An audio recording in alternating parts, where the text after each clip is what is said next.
do mês de setembro de 2023, a região de Camp Frege testemunha uma atividade sísmica significativa, com um total de 1.106 terremotos registrados. A magnitude máxima atingiu 4,2, com uma margem de incerteza de mais ou menos 0,3. Destes eventos sísmicos, a maioria, precisamente 1.017, equivalente a 92% do total, apresentou magnitudes abaixo de 1,0 ou não puderam ser determinados devido à baixa amplitude dos sinais, que se misturaram com o ruído do fundo. Em seguida, 70 terremotos, correspondendo a 6,3% do total, tiveram magnitudes situadas na faixa de 1,0 a 1,9. Além disso, 15 eventos de 1,4% total estiveram na faixa de magnitude entre 2,0 e 2,9, enquanto 3 eventos a 0,3% total apresentaram magnitudes de 3,0 a 3,9. Surpreendentemente, um único evento, representando 0,1 do total, registrou uma magnitude igual ou superior a 4,0. A maior parte desses eventos sísmicos foram localizados na área que compreende Pozzuoli, Magnano e região Solfatara-Picciarelli,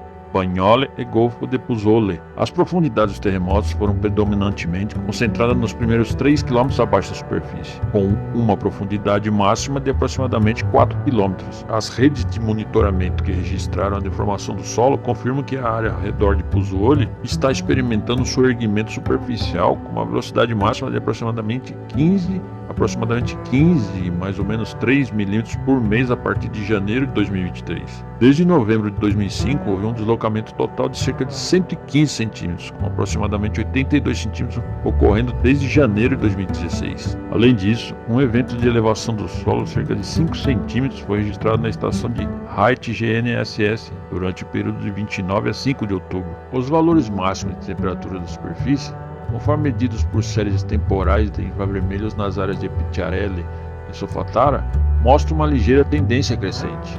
Os parâmetros geoquímicos coletados sustentam a tendência plurianuais de aquecimento e pressurização do sistema hidrotérmico. O fluxo de dióxido de carbono, CO2, do solo na área de Solfatara permanece elevado, estimado a cerca de 4.000 toneladas por dia, valores compatíveis aos encontrados em vulcões ativos com desgasificação persistente. Vulcão Sakurajima, Japão. Recentemente, o vulcão Sakurajima exibiu uma atividade considerável, destacada por uma poderosa explosão ocorrida na cratera Minamikadaki, gerando densa pluma de cinzas acinzentadas que alcançou altitude de até 12.000 pés ou 3.700 metros de altitude e se deslocou para o sudoeste.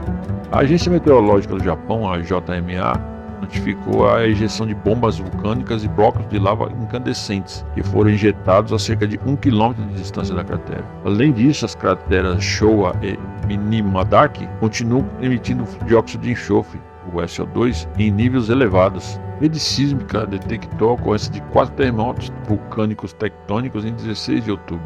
O magma continua se acumulando na câmara de magma dentro da caldeira Aira, e o boletim de alerta enfatiza o risco de impactos relacionados a bombas vulcânicas e fluxos piroclásticos, em uma área com um raio de aproximadamente 2 km a partir da cratera principal. Vulcão Popocatépetl. A atividade explosiva persiste no vulcão Popocatépetl.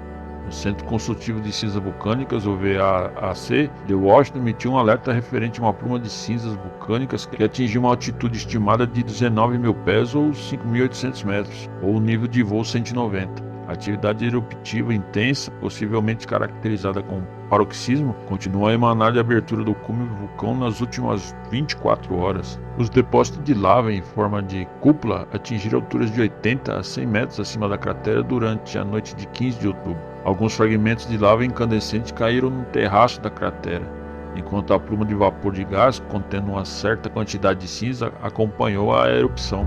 2 crateras preenchidas com lava, atingindo aproximadamente 80 metros de profundidade, permanecem ativas em condições estáveis, sugerindo um delicado equilíbrio entre a entrada e saída de magma, incluindo o resfriamento e emissões moderadas durante a desgasificação. O nível de alerta vulcânico permanece na cor laranja, com uma zona de exclusão que se estende a 500 metros ao redor da cratera principal. E essas foram as informações desse começo de semana, pessoal.